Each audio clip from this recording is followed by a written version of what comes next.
Maunlad na Pilipino sa 702 DZAS Radyo TV, Agapay ng Sambayanan.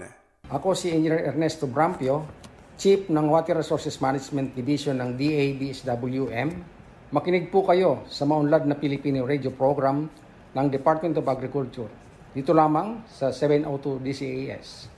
Suportan po natin ang mga Pilipinong magsasaka at mangingisda. Ella Arsiaga. Para sa Maunlad na Pilipino sa 702 DZAS FEBC Radyo TV, Agapay ng Sambayanan. Gumigising ng maaga, panibagong hamon sa'kin ng araw na to. Magsusumikap at nangangarap para lamang sa inyo. Isang panalangin po muna tayo. Panginoon, salamat sa pagpapakita sa bawat henerasyon ng inyong walang tulad na pag-ibig. Salamat sa patuloy na pag-imbita sa amin na sa bawat isa sa amin na maranasan po ang natatanging malapit na relasyon sa inyo. Tunay na napakagandang regalo nito sa amin na po araw-araw. At sa araw na ito, kung ano man ang aming harapin, tulungan mo po kaming mahalin ng iba tulad ng pagmamahal ninyo sa bawat isa sa amin. Hayaan po ninyo magsilbing ebidensya na inyong buhay na pag-ibig sa mundong ito ang aming mga buhay. At muli po ay inaalay na po namin ang simula, ang kabuuan hanggang lapag ng programang ito sa matamis sa pangalan ni Jesus na ating tagapagligtas. Amen. At para sa salita ng karunungan, ang totoong nagmamahal, harangan man ang 10 kawal ay hinding-hindi mabubuwal.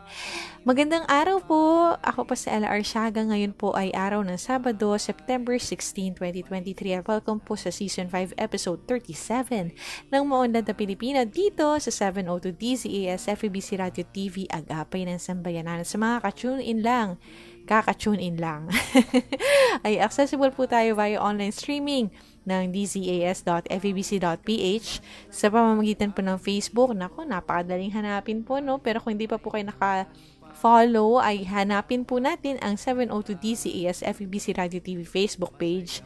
At syempre po, sa mga nakikinig po sa kanilang mga radyo, hello po, magandang umaga. Sa 702 po tayo sa AM Band. Ayan.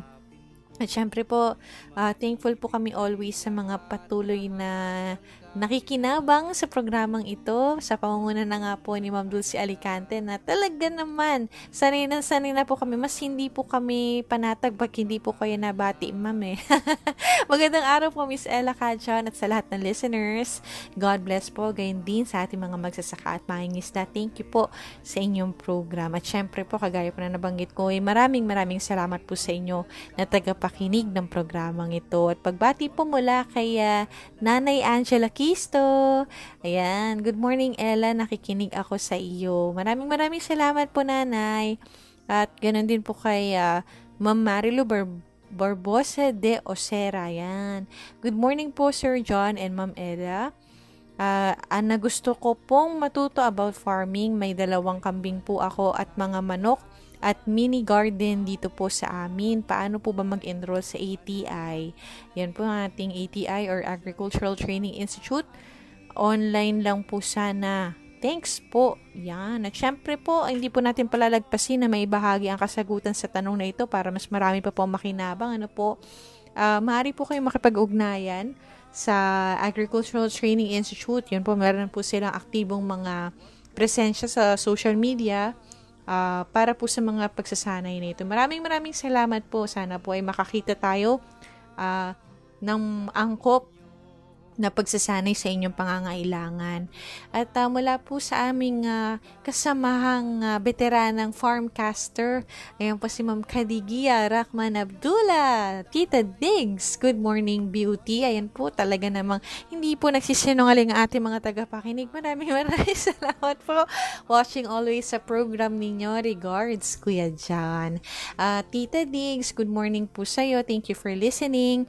At ngayon nga po, no, bago po tayo magtungo sa ating topic ngayong umaga. Nais po natin ibahagi yung tungkol sa ating naibahagi na rin last week para lang meron tayong retention.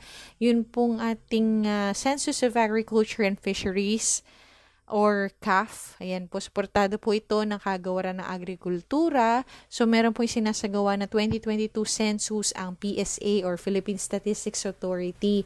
Siyempre po ay kung meron po tayong ugnay na tulong para po sa endeavor na ito sa pagsisikap po ng malawakang koleksyon at pagsasama-sama ng basic information tungkol sa sektor ng agrikultura at pangisdaan, maaari po kayong makipag-ugnayan sa PSA. Yan po sa Agriculture and Fisheries Census Division po nila o kahit sa ano pong malapit na PSA office sa inyo. Dahil po tayo'y ka-farmer, ka-fisher, at tayo po ang bida dyan.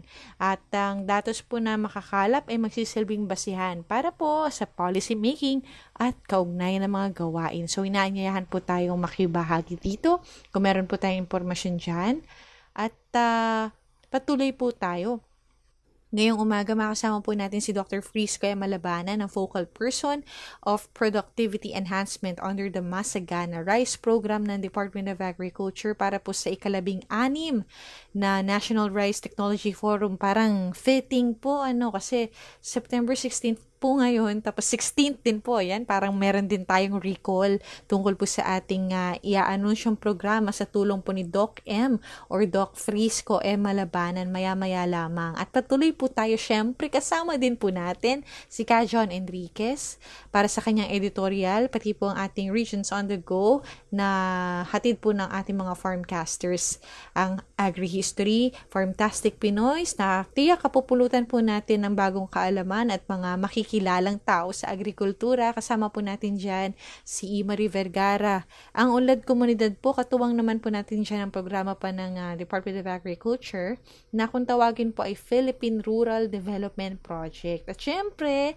isa pa, hindi papahuli para po sa ating Agri-Trivia segment. Ito po yung batid ba ninyo. Abangan po natin yan maya-maya lamang. Pupuno po yan sa ating isang oras na hitik sa impormasyong ugnay sa agrikultura. At ngayon nga po, kagaya ng kasasabi ko lang, tungkol po sa ikalawang bahagi ng paglalahad po ni Kajan tungkol sa panahon ng El Nino na tayo po ay pinapanawagan na maging handa at matalino. Narito na po si Kajan Enriquez. Kajan! Isang magandang umaga po sa inyo lahat. Ngayon po ay Sabado, ika-16 sa buwan ng September taong 2023. Napag-usapan natin kamakailan ang ilang bagay tungkol sa pagpasok ng El Nino sa ating bansa. Alam niyo po, ang ating pamahalaan sa ilalim po ng Department of Agriculture ay nagbibigay ng mga payo sa ating mga magsasaka, sa mga mangingisda at sa mga naghahayupan ng mga gagawin nila upang sila ay makaiwas dito o maibsan yung kanilang maaaring maranasang pagkalugi. Halimbawa nga po, alam niyo po kasi, ang isa sa nangungunang problema po ng ating mga magsasaka, ay yung pong pananalapi. Kaya ang kanilang ginagawa, lahat ng paraan ginagawa nila para makatipid. At mayroon pamamaraan naman po para dyan, para makasigurado. Yung mga bagay nito ay naibabahagi po sa pamamagitan po ng kagawaran at pagsasaka. O pag pumasok kay El Nino, ano ang mga dapat natin gawin? Lalo na sa sakahan. Pag El Nino po, sa sakahan, ang number one problema, tubig. Ngayon, ang ating mga tinim, lalo na sa palay, bago tayo magtinim yan, maaari tayong kumuha ng insurance sa Philippine Crop Insurance Corporation para mabawasan ang pagkalugi. Kung sakali man na kinulang yung ating paglalagay ng tubig sa ating palay at maraming namatay, mayroon pa rin tayong pag-asa maka-recover dahil nga ito ay insured. Gumamit tayo ng mga drought tolerant at yung early maturing na variety ng binhi ng palay. Yung mga tinatawag na, meron po kasi mga palay na kaya po sa high content tubig lamang. Meron naman yung madaling yung mag-mature, mas mabilis sa 3 buwan, gano'n, o 4 buwan. Magtin po ng mga short gestation o short cycle crops tulad ng mga munggo, mani at soybean. Kung meron tayong mga ibang tanim pa, magtin tayo mabilis tumubo. Mga gulay, yung mga pechay, yung klase po, para hindi naman para makatiyak tayo makakaani tayo. Kasi marami tayong mga uri po ng tanim ngayon na hindi naman kinakailangan ng maraming tubig, lalo na sa mga gulay. Meron po ng mga gulay na kinakailangan ng maraming tubig. Ito din natin yun, yung mga hindi kinakailangan ng maraming tubig. Gawin natin tinatawag na crop rotation method upang makaiwas sa peste. Alam niyo po, paulit-ulit mo sinasabi yan sa mga magsasaka na huwag tayo magtanim na sunod-sunod na isang uri lamang sa ating lupain. Opo, dahil dyan po, na-develop yung mga iba't ibang uri ng mga insekto na aatake sa inyong palay. Halimbawa, yung palay nyo itinatanim nyo yan, itong taong ito. Pagkatapos, susunod yung variety na gagamit natin, yung pa rin. Magpalit po tayo ng variety. O kaya yung gagamit natin yung intercropping. Gumamit po tayo ng mga organikong palaba. Isa pa yan, makatutulong po yan para tayo ay makatipid. Upang mapanatili po yung kalidad ng lupa. Yan po ang number 1 na purpose niyan yung ating mga organic fertilizer. Na tayo naman po ay matuturuan kung paano paggawa niyan. Mag-imbak tayo ng tubig ulan. Sa mga panahon po ng yung merong umuulan o hindi pa umuulan, sa ngayon pala maganda na tayo ng mga imbakan. Halimbawa, makakagawa tayo ng mga lugar na may pwedeng hukayan o pwede tayo maglagay ng mga drum dyan na kung sakaling umulan, check na meron tayo maipon. Dahil ito po ang isa sa mga masasabi natin pang-emergency, pang-emergency po, na pang-dilig sa mga ibang mga crops natin, lalo sa mga gulay, sa mga palay, ganun po. At gawin natin yung alternate wetting and drying at saka yung low-cost drip irrigation. Yung po mga pamamarang yan ang maitutulong sa inyo ng ating mga municipal agriculturists. Sa mga may palaisdaan naman, pwede namang may payo din, Yung pamahala ang mabuti po ang paggamit ng feed sa tubig. Alam niyo po kayo sa palaisdaan, may sistema po yan. Ang tubig po dyan, mayroong panahon na pagpapalit. Kasi alam ko yan ganun po ang ginagawa kasi ng lolo ko na ito sa tatay ko at napapanood ko naman, hindi ko naman nagawa, napapanood ko hanggang natutunan ko lang, narinig ko hanggang nalaman ko. Sa 600 square meters ang tawag nila doon, hindi naman pala isdaan laruan. Sa kanila pag sabi pala isdaan, sa hektarya. Ganun po. Ngayon, sa parang ang tubig pinapalitan.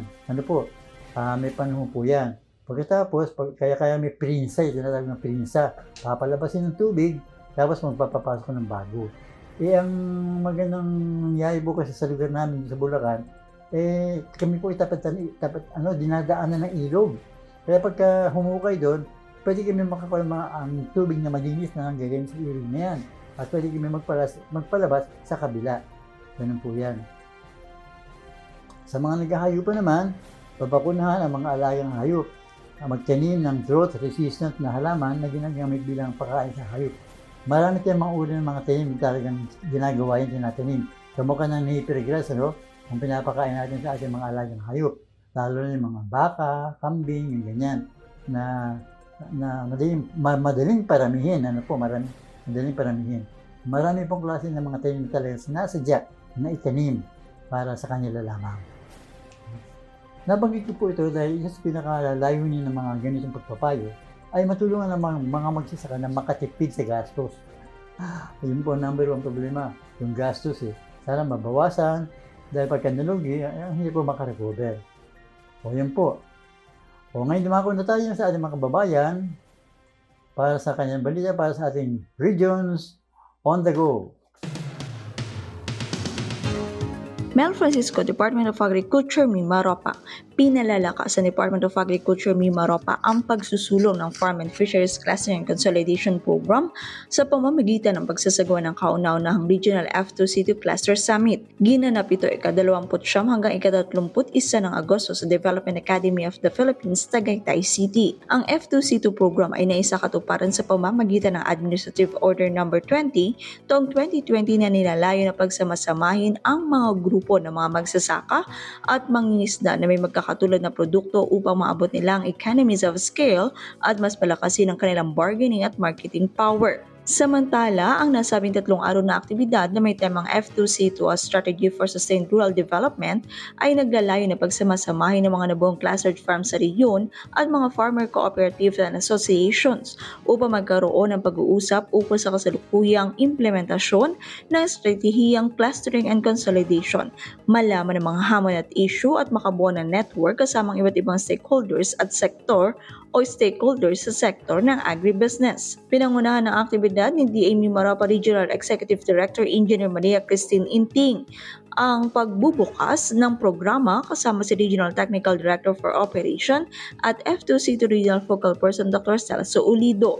Dinaluhan naman ito ng mga miyembro ng mga FCAs mula sa iba't ibang probinsya sa Mimaropa, kinatuwan mula sa iba't ibang ahensya at tanggapan, ganun din ang mga katuwang na investors at kumpanya ng kagawaran. Nagsilbi namang keynote speaker sa gawain si F2C2 National Program Director Shandy M. Hubilia. Bagamat hindi ito personal na nakapunta, pinasalamatan niya ang pagsisikap ng DA Mimaropa sa patuloy na pagtulong sa mga magsasaka at mangingisda. Sa situationer and updates naman ng programa na binahagi ni Rostom Gonzaga, F2C2 Report Officer, mula sa 19 na target nilang cluster, umabot sa 105 ang kanilang natukoy sa rehiyon kung saan 70 dito ang kanila nang na-validate. Sa pamamagitan rin ng F2C2 na pagtagumpayan ang pagsasagawa ng iba't ibang public and private partnership, kabilang na dito ang 300 million na investment for rice processing complex sa Sablayan Occidental, Mindoro. Memorandum of Understanding kasama ang Jollibee Group Foundation for Agro-Enterprise Clustering Approach o ICA implementation. Investment opportunity kasama ang KLT Fruits Incorporated para sa pagpapatayo ng mango processing centers sa Nara, Palawan at 200 metric ton market demand ng ube mula sa Amia Village. Tinutulungan rin ng programa ang mga magsasaka sa market matching tulad ng White Onion Cluster sa Palawan Occidental, Mindoro na nagsimula na mag-deliver sa Jollibee Group Foundation at 300,000 market opportunity para sa animal raisers naman sa Oriental, Mindoro. Nagkaroon rin ng talakayan tungkol sa Fisheries Cooperative Situationer and updates at Philippine Rural Development Project Scale Up. Nagsagawa rin ng plenary session kung saan ibinahagi ang DAACPC Agri-Fishery Credit Program, Seedworks Philippines Incorporated Company Profile, RU Eco Agri-Farmers Assistance Program at implementation ng Agro-Enterprise Clustering Approach habang aktibo namang nakinig at lumahok ang mga partisipante sa isinagawang open forum. Bukod dito, isang Memorandum of Agreement naman ang pinirmahan sa pamamagitan ng DA Mimaropa at project sa KUs para sa proyektong Farm Connect. Lumagda sa nasabing kasunduan sina RTD for Operation at F2C2 Regional Focal Person Dr. Ulido at Red Engineer Inting, kasamang kinatawan na nasabing enterprise sa pangunguna ni CEO John Vincent Gastanes kasama ang kanyang Chief of Staff Carlo Enrico Palacio Santiago. Nilalayo ng Farm Connect na lumikha ng isang sustainable clustered production ng high-value at low-land vegetables sa pamamagitan ng data-driven clustered at climate-proof production sa mga maliliit at mahihirap na magsasaka. Ang Farm Connect ay isang community-based farm management enterprise na tumutuon sa data-driven clustered production at community-based tech-driven production, inventory at impact-based leadership development. Idinisenyo ang aplikasyon na ito upang tulungan at pabilisin ang pag-unlad ng mga magsasaka kung saan may 4 na itong main features. Ito ay ang capacity building, farmer clustering, matchmaking, at agri-tech integration system. Naniniwala ang project sa KUs na sa pamamagitan ng Farm Connect, malaki ang magiging oportunidad ng mga magsasaka na paunlarin ang kanilang operasyon, pataasin ang kanilang kapasidad at palakihin ang kanilang kabuhayan. Mel Francisco nag-uulat para sa Department of Agriculture, Mimaropa. Kaugnay ng pagpapatupad ng Executive Order 39 o ang imposition of mandated price ceilings on rice na inaprobahan ni Pangulong Ferdinand Marcos Jr. na siya din kasalukuyang Secretary ng Department of Agriculture, ang kagawaran ng pagsasaka sa rehiyong Cordillera ay bumuo ng bantay presyo on rice task group na pinangungunahan ni Regional Technical Director for Operations Danilo Dagio. Ang nasabing grupo ay nagsagawa ng monitoring sa mga pampublikong pamilihan sa Baguio City at iba pang pamilihan sa rehiyon, katuwang ang Department of Trade and Industry, Department of Interior Local Government at ang National Food Authority bilang technical advisor ng task group upang tiyakin ang pagsunod ng mga retailers sa nasabing kautusan. Sa unang implementasyon nito noong September 5, Tiniyak ni Grain Retailers Confederation of the Philippines Baguio Benguet Chapter President Nicolas Medrano ang kanilang buong suporta sa pagtalima sa EO39 na tiyaking sapat ang supply ng well-milled at regular milled rice sa merkado. Kabilang sa kanilang pinangako ang pagbibigay ng kaukulang parusa sa mga hindi susunod katuwang ang Philippine National Police.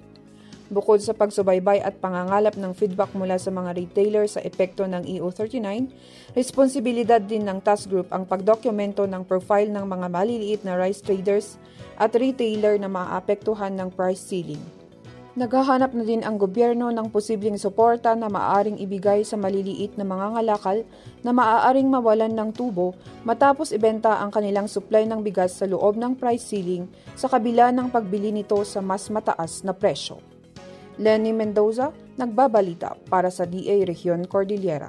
DE4A binabantayan ang presyo ng abono kaugnay ng implementasyon ng Fertilizer Discount Voucher Program. Shiverly Kaditla, magbabalita. Nagsagawa ng random fertilizer price monitoring ang mga kawani ng Department of Agriculture for Calabarzon o DA4A Rice Program noong 7 ng Setyembre taong kasalukuyan sa mga bayan ng Naik, Tanza at Maragondon, Cavite. Ito ay upang mabantayan ang presyo ng abonong ibinebenta ng mga merchants na nakakontrata sa kagawaran gamit ang mga ipinamahaging Fertilizer Discount Voucher o FDV. Ang mga FDV na ipinamamahagi ng kagawaran sa mga magpapalay ay karagdagang tulong pambili ng abono sa mga otorisadong supplier. Ang bawat FDV ay may karampatang halaga na maaaring ibili ng abono para sa kanilang palayan. Ang mga benepisyaryo ng FDV ay ang mga magpapalay na rehistrado sa Registry System for Basic Sectors in Agriculture o RSBSA at National Farmers and Fisherfolk Registry System o NFFRS at may hindi bababa sa 5 ektaryang sakahan para sa mga hindi miyembro ng isang cluster. Para sa mga kwalipikadong magsasaka, makipag-ugnayan lamang sa kani-kanilang city o municipal agriculturist office ukol sa pamamahagi o schedule ng distribusyon.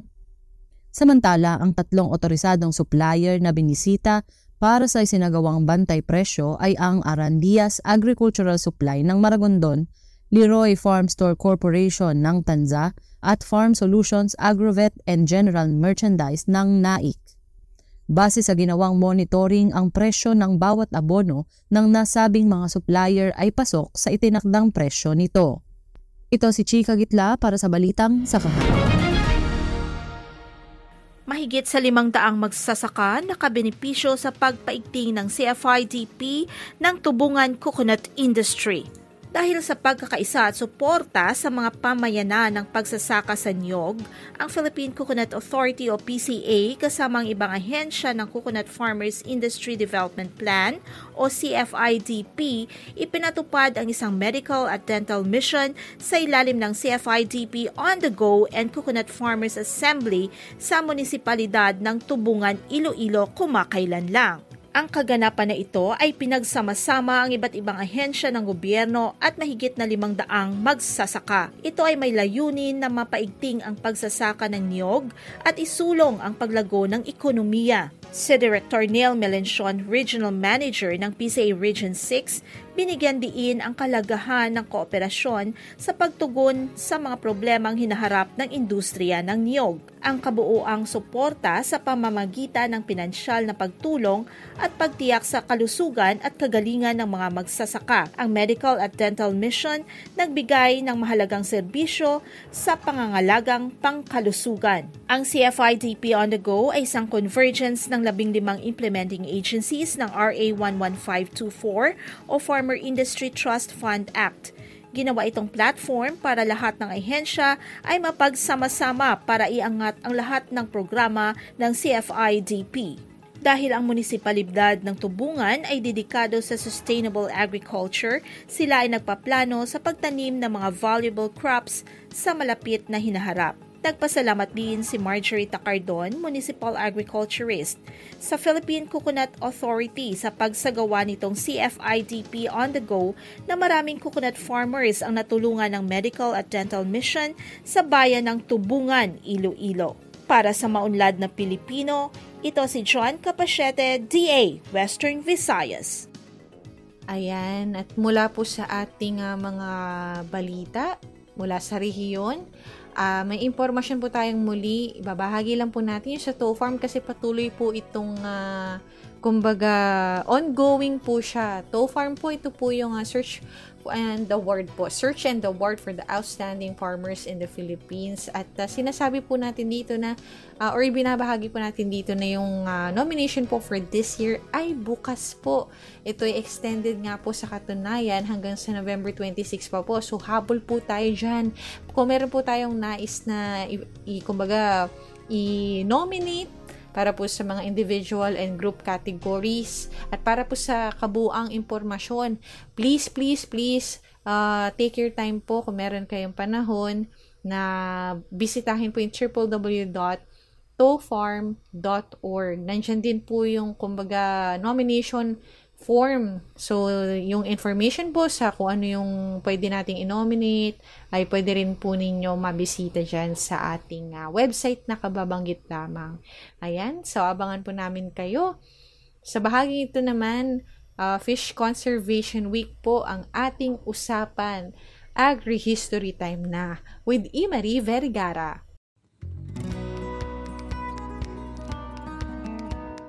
Markahan na ang inyong mga kalendaryo at maging updated sa agriculture-related happenings dito sa Agri-History! Hello sa inyong lahat na nakikinig sa Agri-History segment ng ating programang Maunlad na Pilipino.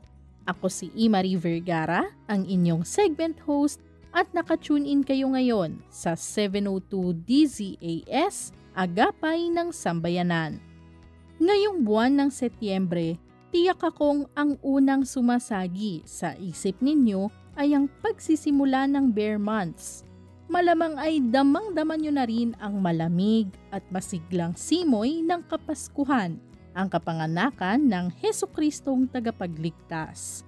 Ngunit bago iyan, dito sa Pilipinas, may isa pang event na bagaman bagong tatag lamang, ay nais namang patatagin ang industriya ng isa sa mga sagisag natin ng pagkakaisa at katatagan, ang Philippine Bamboo Month.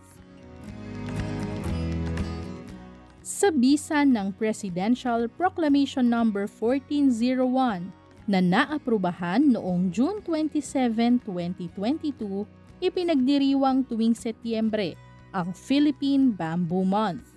Sang-ayon ito sa ating saligang batas na isinusulong ang pagtangkilik sa mga lokal na material at lakas paggawa, pati na ang pagbubuo ng mga batas at iba pang inisyatiba upang gawing globally competitive ang mga produktong sariling atin. Sa proklamasyong ito, pinagtutuunan ng pansin ang pagpapalakas sa industriya ng pagkakawayan, lalo't nagagamit ang iba't ibang parte nito bilang pagkain, handicrafts, furnitures, construction materials, kagamitang pansaka at pangingisda, papel, at iba pa. Sa pagtatala ng Department of Environment and Natural Resources, Forest Management Bureau, mayroong 62 species ng kawayan sa Pilipinas. Noong 2020, umabot sa mahigit 940,500 poles ang produksyon ng kawayan sa bansa. Ang mga lalawigan ng Pangasinan, Tarlac at Bukidnon ang mga nangunang producer ng kawayan.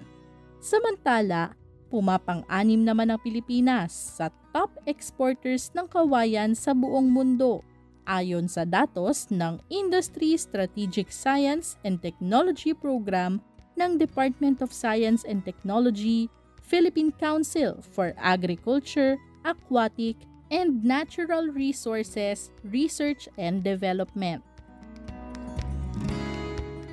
Kaya naman noong 2010, sa pagkakapasa ng Executive Order No. 879, naitatag ang Philippine Bamboo Industry Development Council upang mas palakasin pa ang industriya ng pagkakawayan sa bansa.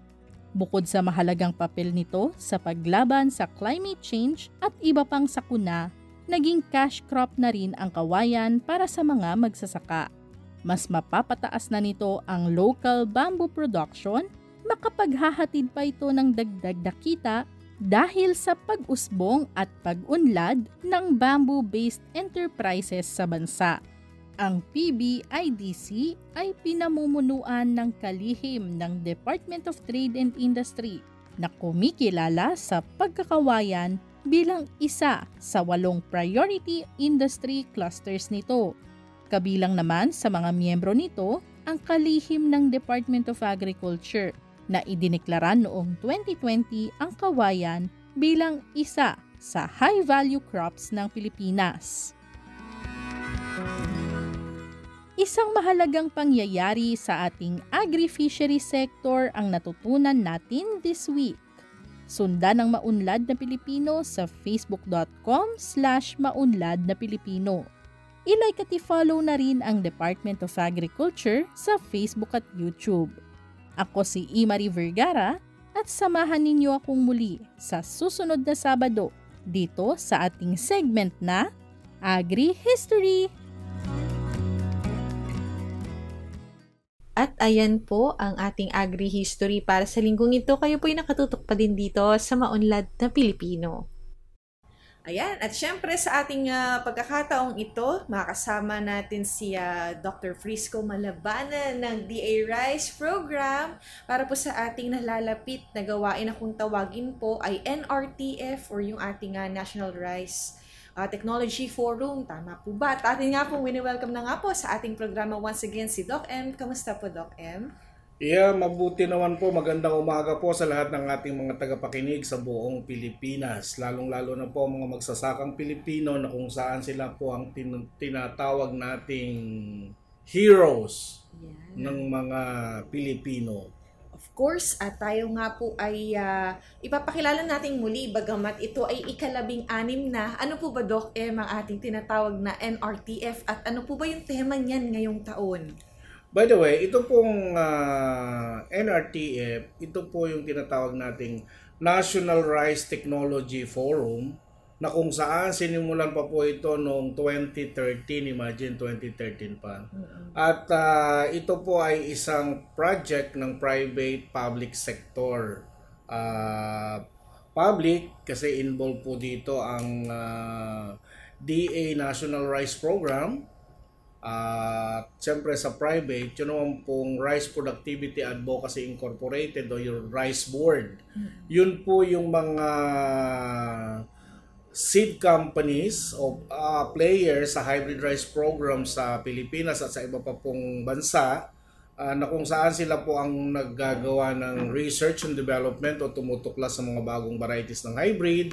Sila din po ang nagpuproduce ng binhi ng hybrid rice at sila din po ang nagdi-distribute nito under the current program na Masagana Rice Industry Development Program under the DA National Rice Program.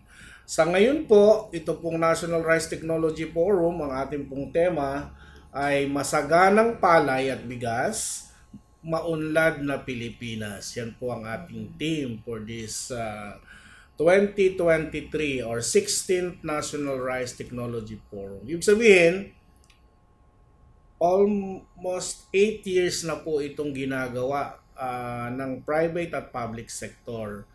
Ang unang balak po dito ay isang beses lang po ito gagawin sa isang taon. Ano pong nangyari doon? Pero sa kadahilanan po na maganda yung resulta, hinahanap ng mga magsasaka, so nag-decide po ang Rice Board in coordination with the DA National Rice Program na gawin na po ito ng 2 beses isang taon. Ibig sabihin, isang wet season at saka isang dry cropping season. So that maganda rin po yun sapagkat makikita po ng ating mga magsasaka kung ano yung magandang hybrid rice or inbred variety sa tag-ulan doon sa lugar na ginanap po itong NRTF demo farm at kung ano din po yung varieties na maganda or naaangkop sa panahon ng tag-araw. Di po ba napakaganda yon na merong lokal na basihan ng ating mga magsasaka ng bagong variety ng hybrid, bagong variety ng inbred at iba pa pong kaakibat na teknolohiya sa pagpapalayan para po talaga tumaas yung ani nila at syempre tumaas naman ang kanilang income. Kagaya nga po nung sinabi ng ating presidente recently, dapat naman may decent income ang ating mga magsasaka. Ano po ba ibig sabihin ng decent income? Ako po farmer din. Kung ang kikitain ko po sa isang hektarya 35,000 lang, hindi po yung decent. Paano mabubuhay ang 5 miyembro ng pamilya kung 35,000 lang ang kita mo sa loob ng 4 o 5 buwan, di po ba? Pero ngayon po dito sa variety ng hybrid, ay pag umani ka po ng 8 hanggang 10 metric tons kada hektarya at naibenta mo po yung palay mo ng 18 to 19 pesos halimbawa sa Tag-Araw o 16 to 17 pesos sa Tag-Ulan, madali ka pong kikita dito ng 70 to more than 100,000 per hectare. Maliban na lang po kung biglang tumaas ang presyo ng mga production inputs kagaya po ng nangyari noong nakaraang mga seasons na yung isang sako ng urea na 800 pesos lang per bag ay umabot po ng 3,300. Pero mabuti na naman po, bumaba na uli ngayon ng parang umabot na po yata ng 1.5 o 1.7 per bag ng urea fertilizer. At doon po sa mga nagdaang mga taon, sabi ko nga po 8 taon na ito or pang-16 na National Rice Technology Forum Demo Farm, ito na po yung ginagawang technical basis ng ating mga regions sa mga LGUs doon po sa pagpili ng top 5 hybrid rice varieties na i-recommenda po doon sa mga probinsya or sa mga munisipyo doon sa respective regions or kung saan ginawa po yung NRTF. Di po ba napakaganda yon na hindi lang basta sila magtatanim, meron na silang technical na basihan kung ano ang pinakamagandang variety doon sa lugar nila during the dry or during the wet cropping season. Doc, and dito po sa inyong binabahagi, ito po ay nagiging publication or parang paano siya nagiging reference bukod? Kasi syempre pag NRTF, sa kaalaman po ng ating mga tagapakinig, ito po ay aktual na mga demo na ikita mismo yung sa palayan. So bukod po doon, kasi atin pong ibinabahagi, nagiging siyang basihan, lokal na basihan. Meron po ba siyang parang kumbaga nagiging directory siya through the years? Saan po nila ito pwedeng balikan? Ang ano nito, kung sino yung host region, sila yung nagdo-document nung National Rice Technology Forum Demo Farm results. At ang maganda dito, sa isang technology forum, demo farm, kasi 3 araw po itong ginaganap umaabot po yan ng mga 1,000 to 1,300 farmers per day. Kung 3 days yan, mahigit pong 3,000 ang nakakakita. Doon mismo lang sa culmination. Pero bago pa po mangyari yung culmination ng NRTF, meron na po yung series of field visitations, may series of tawag dito field days na ginagawa po yung mga miyembro ng Rice Board para mas madagdagan pa ang bilang ng mga magsasaka, technicians sa makakita noong mga teknolohiya, particularly yung varieties na naandun sa lugar na kung saan ginagawa po itong NRTF. Kaya napakaganda nito, lalo na yung mga magsasaka. Alam nyo naman, ang magsasaka, to see is to believe. Pag nakita nila yan sa bukid, at narinig nila kung ilan ang inani, ilan ang kinita, ang susunod na tatanungin sa inyo, saan po kami kukuha ng binhi niyang variety niyan? Di po ba? Ayan nga po sa ating pagpili po ng demo farm, Doc Emma. Paano po ba yan? Sa mga nagdaan natin, iba-ibang lugar din po yan, no? So, paano po yung selection natin pag dry or wet season? Ang magandang tanong yan. Ang NRTF, siyempre ang purpose niyan is siyempre technology promotion or demonstration to expand the area or the number of farmers who will adopt the technology. So, doon sa mga major rice producing areas ng bansa na hindi pa mataas ang adoption o paggamit nitong mga bagong teknolohiya na ito, particularly yung hybrid rice seeds o inbred certified seeds, doon namin inilalagay yung mga National Rice Technology Forum Demo Farm para mas maraming farmers makakita, mas maraming farmers ang mag-adapt nitong technology nito. Alam mo itong kagandahan ng private sector initiative in partnership with the government.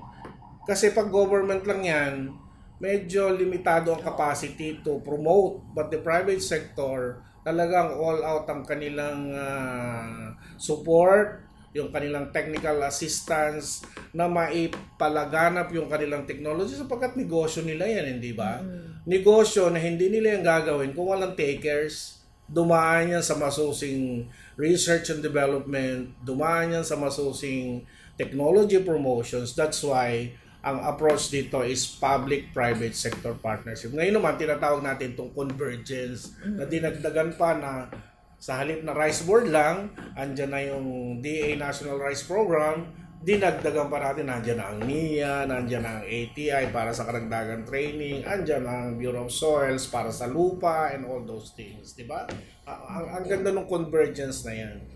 So for the past 8 years and 16 NRTF's wet and dry season, meron po ba tayo based dito sa mga teknolohiyang ito na partikular na binhi, Doc M, na inire-recommenda ba ng DA para po sa ating mga magsasakang bisita sa gawain ito? Meron na. Kada rehiyon o kada province sa kinandak itong NRTF Demo Farm, pumipili sila ng top 5 hybrid or inbred varieties doon sa lugar na yon. At yun ang nagiging basihan nila. Halimbawa, may government procurement, both LGU or the national government, yung top 5 varieties sa NRTF ang kanilang basihan. In addition, doon sa mga techno-demo na ginagawa ng mga lokal na gobyerno, provincial na government, at ng mga regional technology demonstration or derbies. Di ba napakagandang yun? Information para sa region, para sa mga farmers. Kasi ang maganda doon, nakita ng mga magsasaka mismo ng kanilang mga mata yung top 5 varieties. Kasi alam mo ginagawa namin during the Techno Demo Field Days, meron silang one sheet na scoring sheet. Para sila mahurado. Silang naglalagay kung ano yung kanilang number 1, kung ano yung number 2, number 3, base sa karakteristik ng hybrid variety na nakita nila sa field. At ang maganda dyan, para yung farmers hindi mahirapan, yung mga member ng rice board, sinisituate na yung mga halaman halos magkakasing edad. Kumbaga, ang aming layunin, 80 to 85% maturity during the National Rice Technology Forum Demo Farm, di ba? Kaya magandang basihan ng farmers sa tingin niya, ay ito gusto ko.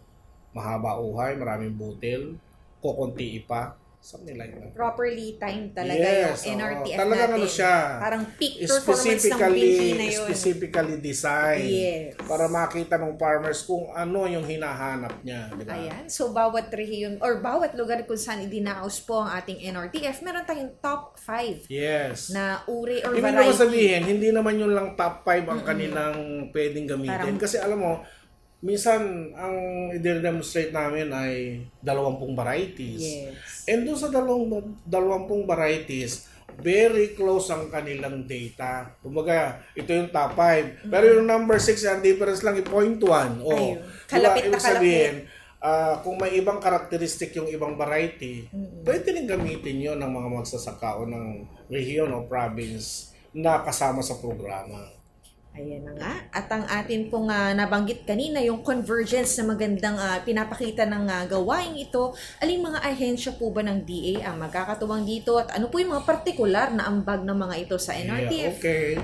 So yung syempre kauna-unahan dito yung DA National Rice Program na kung saan ngayon, pinangungunahan naman ito ng Masagana Rice Industry Development Program. Siyempre kasama na rin po dyan yung RCEP. Di po ba? So, ang National Rice Program po, kaakibat siya ng Rice Board na nagpopondo o nagbibigay ng financial na support dito sa NRTF Demo Farm. Kasi imagine, ang Demo Farm ngayon 100 hectares or more. Isang cluster na talaga siya. So, following the clustering approach ng ating DA National Rice Program, Masagana Rice Industry Development Program. And siyempre, kasama din po natin yung DA Regional Field Office na siya ang host. Doon naman po, meron din siyang pondo na kasama doon through the National Rice Program na inilalaan para po dyan as part ng technology promotion para po doon sa ating extension. Kasi doon po dito sa NRTF, nagkakandak pa rin po yan ng minsan may mga ibang regions na meron din silang season-long training course doon sa cluster demo farm. So, talagang nagiging convergence na siya. Yes. Kasama din po dyan ang Agricultural Training Institute na kung saan kapartner naman ito ng region at ng NRP para po i-facilitate yung pag-facilitate ng paggamit ng resources para dito sa NRTF. Kasama din po dyan ang PhilRice, kasama ang NIA, BSWM, at siyempre doon sa host region, kasama po dyan yung probinsya, yung Provincial Local Government Unit o yung Office of the Provincial Agriculturist, and yung munisipyo na kung saan kinakandak yung 100 o more than 100 hectares na National Rice Technology Forum Demo Farm. At siyempre, kasama natin dyan yung cluster na kung saan yan po yung mga irrigators associations or cooperatives in the area. I'm sure sa dinami po ng ating mga katuwang dito ay talagang successful ang ating aabangang gawain. At syempre po, Doc M, ito po ay gaganapin, tama po bang ating impormasyon sa Davao this year? Yes, ito po ay gaganapin sa Barangay Poblasyon, Hagonoy, Davao del Sur. Naandun po yung 100 hectares na demo farm. Na kung saan ang nag-participate nga po dyan ay mahigit na I think 15 to 16 members of the Rice Board or Rice Productivity Advocacy, na bawat isang kumpanya po dyan may 2, may 3 o may 4 na varieties ng hybrid na i-demonstrate doon sa kabuuang 100 hectares or more. At dinagdagan pa natin. May miyembro pa ang Rice Board na kung saan ang expertise naman po nila ay more on the nutrient management. Yung sa inorganic fertilizer, sa biofertilizer, para po doon sa mga micronutrients na kailangan ng ating. So, all around siya. Yes, so, at dinagdagan natin. Dinagdagan pa natin ngayon because of the Masagana Rice Industry Development Program, ay meron na rin po tayo diyang ipinasok na natin maliban sa clustering, yung tinatawag nating digitalization and complete value chain approach.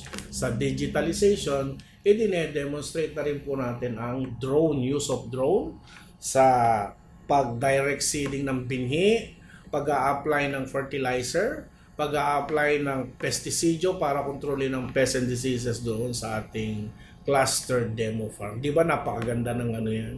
Kumpleto na yung rekado nitong ating rice production using this clustering approach. Diba? Po? At syempre, dahil tayo dito nakafocus sa Davao, meron din po ba tayong mga kalakip na gawain sa ibang bahagi ng Pilipinas? Ay, tuloy-tuloy yan kasi ang main focus natin kasi sa National Rice Technology Forum in one region, syempre yung host region. Yes. I-maximize mo yung participation ng mga farmers in that region. Alam mo, ngayon Region 11. So, syempre number 1 dyan, kailangan halos majority ng mga farmers sa Davao del Sur makarating dyan.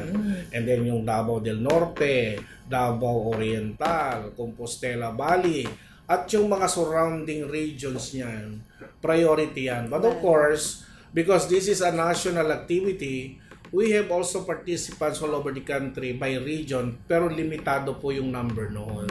Kasi doon naman po sa mga regions nila, probinsya nila, meron din po yung kaakibat na technology demonstration using the new technologies. Tinatawag naman po natin yung Provincial Technology Demo Farm, pero clustering approach din po ang ating sinusunod.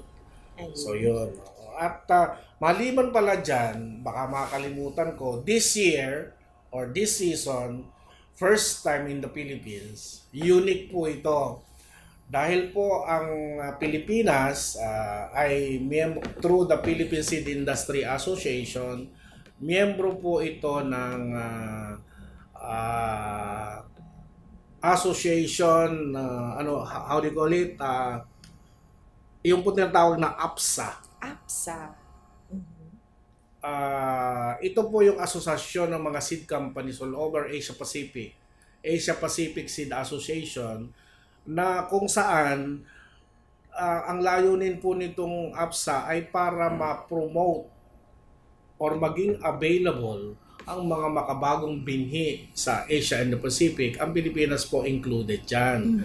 At nagkataon po ang inyong lingkod ay naging membro po ng Executive Committee ng Asia Pacific Seed Association based in Thailand. At ako din po yung naging chairman ng Special Interest Group on Field Crops na kasama po doon ng hybrid rice and hybrid corn. Kaya inimbitahan ko po yung mga miyembro ng APSA at lalong-lalo na ng Special Interest Group on Field Crops na magkaroon ng study tour on hybrid rice and corn sa Pilipinas. At itiniming naman po natin na itong mga delegates sa Asia Pacific Seed Association Study Tour on Hybrid Rice and Hybrid Corn, na kung saan dadating po yan sa September 17 hanggang September 23, makapag-participate po din dito sa ating 16th NRTF in Hagonoy, Davao del Sur. Totally. So, nandito na rin makikita nila din po yung lahat ng commercial varieties ng hybrid, inbred at iba pang technology. At ang aking pong layunin din dyan, magkaroon sila ng opportunity kung gusto nilang mag-invest in the Philippines in terms of seed facilities, in terms of seed production. O di po ba magandang yun? Magandang oportunidad sa ating bansa na maglalagak sila dito ng additional na kapital para po mas ma-develop pa itong hybrid rice development o hybrid rice industry in partnership with the government and the private sector. Bali po ang darating ay 15 miyembro ng Asia Pacific Seed Association. Galing po yan sa 8 bansa. Na mga seed companies din po yan sa malalaking bansa katulad po ng India, katulad po ng China, katulad po ng Bangladesh, kasama po ang Indonesia, ang Sri Lanka, kasama po ang Thailand, kasama may Malaysia din po dyan, and of course kasama ang Pilipinas dyan. So yan po ang mga participants during the study tour on hybrid rice, na kung saan titingnan din po nila yung commercial hybrid rice seed production in Davao del Sur and in Davao Oriental, sapagkat ito po ang mga lugar na kung saan successful po yung commercial hybrid rice seed production ng Pilipinas. At malay nyo, baka mag-invest sila sa mga seed facilities, di po ba? Maganda pong tulong yan sa ating bansa. In addition to the local seed companies na kung saan ay tinutulungan na ang ating mga magsasaka para po dito sa hybrid rice technology. At dahil dyan, anyayahan po natin ang mga tagapakinig sa nalalapit nating 16th NRTF. Okay, so doon po sa mga nakikinig, kayo po ay aming inaanyayahan na bumisita dito sa 16th National Rice Technology Forum Demo Farm in Hagonoy, Davao del Sur, para po ninyo makita ang iba't ibang varieties ng hybrid, ang iba-iba pang technologies katulad po pag-manage ng fertilizer, whether inorganic or biofertilizer, ang iba-iba pa pong makinarya para po sa pagsasaka, lalong-lalo na po yung bago, yung drone, yung precision seeder, yung paggamit po ng mechanized harvesting. Yan po ay lahat makikita nyo dyan sa ating gaganaping NRTF. Kaya maliban po sa Region 11, ng mga magsasaka, mga technicians, at lahat ng industry players, yung mga kalapit na rehiyon o probinsya ng ating bansa, iniimbitahan po namin kayo doon sa ating 16th National Rice Technology Forum, na kung saan ito po ay magaganap sa September 19, 20, and 21. Pero siyempre, yung mga tiga-malalayo, pumunta na kayo sa September 18 ng hapon para masusulit yung inyong 3 days participation in this seasonal or regional National Rice Technology Forum Demo Farm. Maraming salamat po at magandang umaga po ulit sa ating lahat. Mga kaibigan, mga ka-agri, once again, si Dr. Frisco Malabanan para po sa Department of Agriculture National Rice Program. Katawang po ang ating iba pang mga, kumbaga, DA family. Ayan, maraming salamat po. Maraming salamat po ulit at God bless po sa ating lahat. At patuloy po meron tayong impormasyon patungkol sa nalalapit na AgriLink. Bukas po ito sa publiko. Yan, hindi po tayo papahuli sa anunsyo na hatid sa atin. Suportado pa rin po, of course, ng Department of Agriculture. Meron po tayo mga International Agribusiness Exhibition and Seminars. Meron din po mga International Food Processing, Packaging, and Products Exhibition. At yun nga po, sa October 5 to 7 po yan. Again, October 5 to 7, 2023. So, 9 to 6 po yan sa World Trade Center sa Pasay City. Sabi nga po ay bukas po ito sa publiko kung kayo po ay interesado sa plant, health, and value adding key to competitiveness. Ayan nga po, yung focus crop po nila dyan ay mango in Region 1. Pwede po kayo magtungo sa www.agrilink.com.ph. Yan po para sa nalalapit na gawaing ito na once again gaganapin sa World Trade Center sa Pasay City sa October 5 to 7, 2023. Bukas po ito sa publiko. Maraming salamat po. At syempre po, narito naman po sa bahaging ito ang Unlad Komunidad or UK. Katuwang po natin ang Philippine Rural Development Project. Ang ating UK episode ngayong umaga ay hatid sa atin proudly ni Ma'am Faye Marquez, ang Media Production Officer mula sa PSO Visayas. Ngayong umaga dito sa Unlad Komunidad, ating alamin ang mga lumabas na resulta sa ginanap na Rapid Appraisal of Emerging Benefits o RAEB para sa Lambaclad Livelihood Project sa Libertad Antique na proyekto ng Department of Agriculture, Philippine Rural Development Project o DAPRDP. Ang Philippine Rural Development Project na naglalayong maitaas ang ani at kita ng ating mga magsasaka at mangingisda ay isinusulong sa ilalim ng Kagawaran ng Pagsasaka mula noong taong 2014. Pangingisda ang pangunahing hanap buhay ng mga tao sa Libertad Antique. Ang Tabok Fisherfolks Association o TAFA naman ay isang fisherfolk-based na asosasyon na nabuo noong taong 2013 na may 112 miyembro. Dahil sa maliit na kita ay nahirapan ang TAFA na halos mapanatili ang paggalaw ng asosasyon.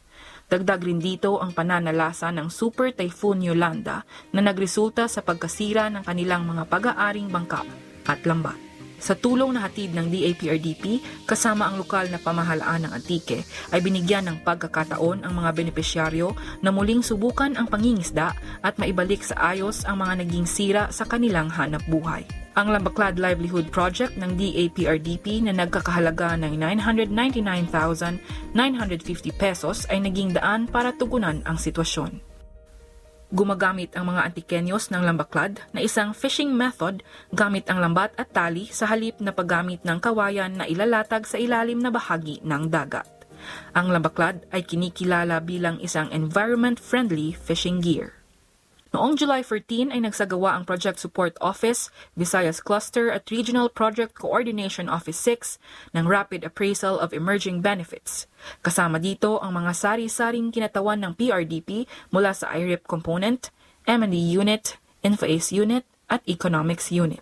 Ang RAEB ay isang inisyatiba ng PRDP Management para masuri ang tagumpay ng isang proyekto at kung paano ito nakahanay at may kaugnay sa Project Development Objectives ng PRDP.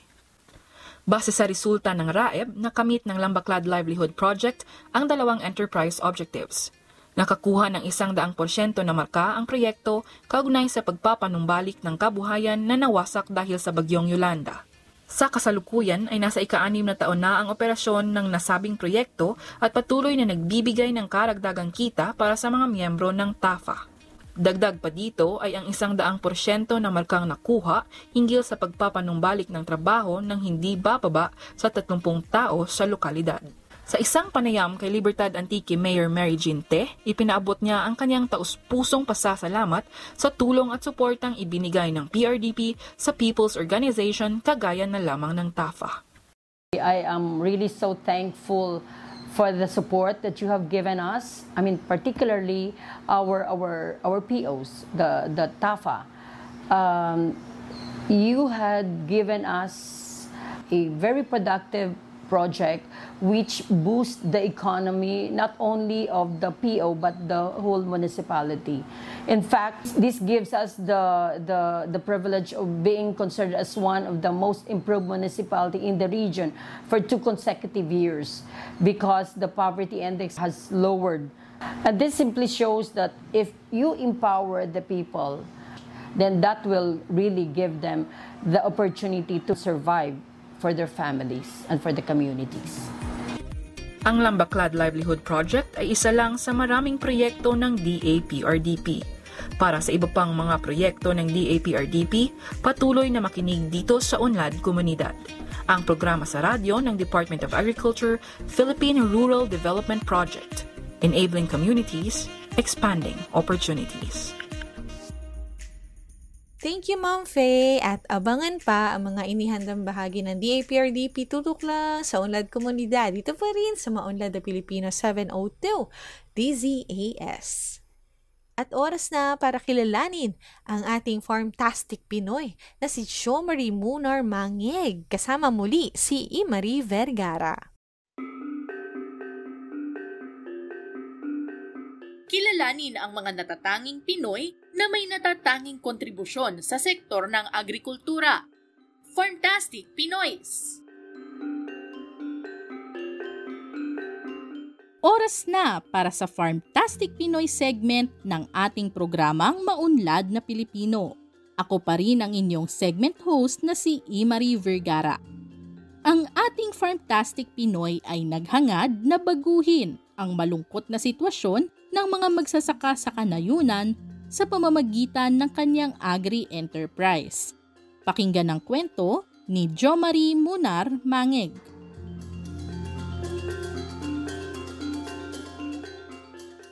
Ipinanganak noong October 14, 1998 si Jomari Mangeg, tubong Bugyas Benguet at panganay sa 4 na magkakapatid. Lumaki sa pamilya ng mga magsasaka. Naengganyo si Jomari na magtapos ng kursong Agriculture Major in Organic Agriculture sa Benguet State University. Nasa 250 square meters lamang ang kanilang taniman, ngunit hitik naman ito sa samot-saring highland vegetables at mga prutas na gaya ng tamarilyo. Saksi si Jomari sa pambabarat sa kanilang mga panindang sariwang prutas at gulay sa mga palengke. Ang karanasang ito ang nagtulak sa kanya upang simulan ang isang personal project.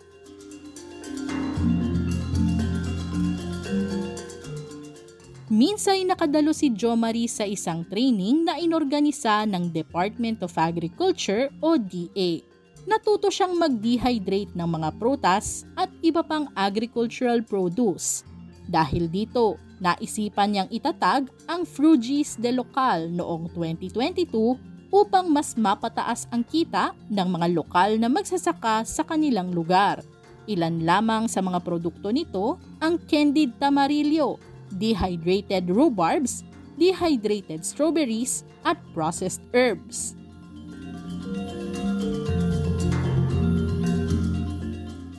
Ipinagmamalaki ni Jomari na bukod sa kanilang sariling ani, binibili rin ng Frugies ang mga ani ng mga lokal na magsasaka upang gamiting raw material sa kanyang processing.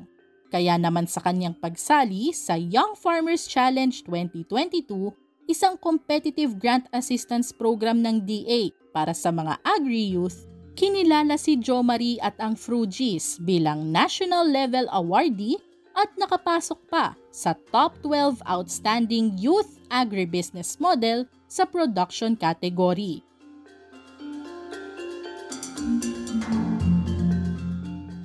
Sa kasalukuyan, lumawak na ang merkado ng Frugies dahil naaabot na nito ang mga karatig probinsya at maging ang Metro Manila. Salamat sa suporta ng DA. Sa Department of Agriculture po. Thank you very much po sa opportunity yung program nyo ng Young Farmers Challenge. Kasi minsan is, youth ka lang, parang ganon. Marami ka pang kailangang pagdaanan. Pero sa program po, nagkaroon tayo ng opportunity to show yung tinatago nating galing. Very thankful naman kami sa DA kasi malaki po yung support sa aming mga young farmers. may mga trainings, laging priority ang mga young farmer na mag-join kayo. Then, nagbibigay din ng mga crates para sa production, sa mga food expo. O may ganitong food expo, you join.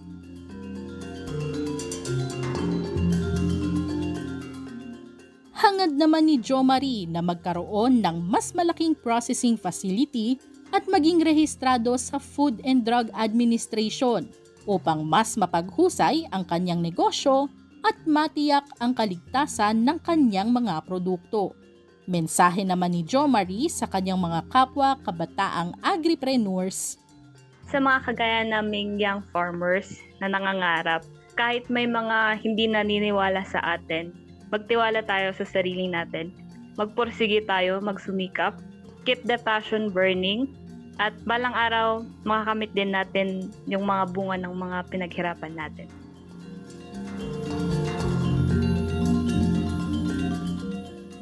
Yan si Jo Marie Munar Mangig, Certified Farmtastic Pinoy.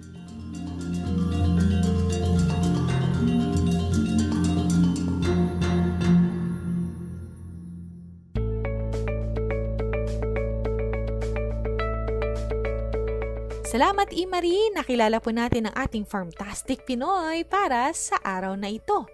At welcome po sa ating Agri-Trivia segment na Batid Ba Ninyo? Ayan ang ating Batid Ba Ninyo ay tungkol sa Village-Based Artificial Insemination Service para sa pagpaparami ng kalabaw.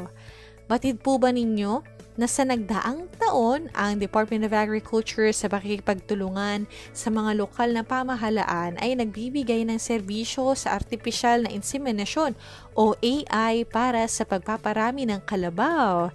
Gayunpaman, ang limitadong bilang ng mga AI technician na direktang naka-assign sa mga magsasaka sa kanayunan ay nagiging hadlang sa pagpapalaganap ng serbisyong AI na ito. Para sa kaalaman ng karamihan, ang artificial insemination or AI ay isang teknikal na paraan ng pagpaparami ng hayop sa pamamaraan ng pagsasalin ng semen mula sa isang lalaking hayop patungo sa isang babaeng hayop. Ngayon, upang tugunan ang kakulangan ng bilang ng mga AI, inilunsad ng Philippine Carabao Center ang Expanded AI Program noong 2006. Layunin po nito ang palawakin ang saklaw ng programa ng AI. Ang pagkakaroon ng mga village-based AI technician ay nagpapadali para sa mga magsasaka na i-report kapag ang mga hayop ay in heat or in estrus upang magkaroon sila ng access sa mga serbisyong inseminasyon sa tamang oras. Ang mga kalabaw na nagpapakita ng estrus ay kailangan ma-inseminate sa loob ng 24 na oras upang matiyak ang pagbubuntis. Sa pagdevelop ng mga village-based AI technician, nagsagawa ang Philippine Carabao Center sa Mariano Marcos State University ng training sa mga kwalipikadong individual. Lain din po nito na magbigay ng pagsasanay sa mga undergraduate o mga out-of-school youth. Para sa karagdagang informasyon kaugnay sa Village-Based Artificial Insemination Service ng Philippine Carabao Center at iba pang kaugnay na teknolohiya sa pagkakalabaw, bisitahin lamang ang website ng PCC sa www.pcc.gov.ph. Ayan ang ating batid ba ninyo para sa araw na ito. Ayan, muli ay maraming salamat sa oportunidad na kayo ay aming mapaglingkuran ang MNPA programang pangradyo hatid sa inyo ng DA-AFID. Kajan! Gumigising ng maaga. Kung ngayon ay narito ating pagkain kaisipan para sa umagang ito mula sa Kawikaan, Kabanata 20, Talata 6. Ang masama ay nahuhuli sa sariling kasalanan. Ngunit ang matuwid ay panatag, may awit ng kagalakan. Sa inyo, gintong palay Mula po sa DA, inyo pong napakinggan ang edisyong ito ng Maunlad na Pilipino dito sa 702 DZAS FEBC Radio TV, Agapay ng Sambayanan, na may himpilan sa Ortigas Center, Pasig City at kasapi po sa KBP o ang kapisanan ng mga broadcaster ng Pilipinas. Thank you so much po sa aming DZAS family na katuwang namin sa episode na ito. Naku po. At sa inyo po mga tagapakinig na kasama sa hanggang oras na ito. No po. Maraming salamat sa pagsama. Next Saturday ulit 5 to 6 in the morning. At katuwang po ang lahat ng kabilang sa programang ito. Kasama si Katjon Enriquez, Imari Vergara, Ira Cruz at maraming pang iba. Ako po si LR Siaga. Thank you so much po. Heartfelt thanks po sa ating mga regional counterparts through our farmcasters and of course ang ating regional information officers mula sa ating Regional Agriculture and Fisheries Information Section or RAFIS. Greetings din po pagbati sa inyo ngayong umaga sa ating programa. Hanggang sa muli po at enjoy the rest of the weekend! Ihahain sa lahat ang bawat buti ng palay, dugot pawis katumbas ng pag-ani nito, kahit may utang pa na babayaran, masaya pa rin ako habang nabubuhay ako ay sisikapin ko maibigay lahat ang kailangan nyo. Huwag kang mag-alala, akong bahala. Maunlad na Pilipino sa 702 DZAS Radyo TV, Agapay ng Sambayanan.